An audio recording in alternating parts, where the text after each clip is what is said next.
Hey friends, and welcome to MBM Mini News for this week. Well, last Sunday was a very big announcement at all campuses that MBM South West will no longer be part of MBM at the end of this year. After 5 years of planting and nurturing this church, now a size of 200, very healthy.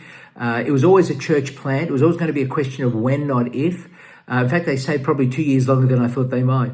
But the sadness, of course, is that they're leaving, but particularly because they're leaving the Fellowship of Sydney Anglican Churches. And the video link attached will give further explanation for that. But that's a particular sadness. I am pleased, though, that they're actually joining FIEC Church Fellowship, headed by Al Stewart. They're an excellent sister denomination. Has actually many Sydney Anglicans in that denomination and in those cluster of churches that are spread around Australia.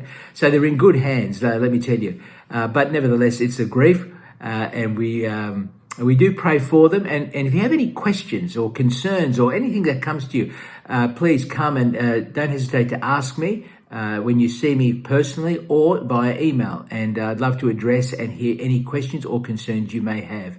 But we are excited to see what God is going to do with this church. They will remain our sister church. And I said to Grant, make sure within 5 years you're planning another church. We want to see we're committed to understanding that the kingdom of God is bigger than MBM. And whether our campuses are with us or whether they, in this case, which was a church plant, take off and become their own church. Either way, we want to see lots of thriving, flourishing, evangelical, reformed, Bible-believing churches proclaiming the gospel throughout the west of Sydney. That's been my heart's desire. I know it's been yours. And God has answered our prayer. And for that, we must be thankful.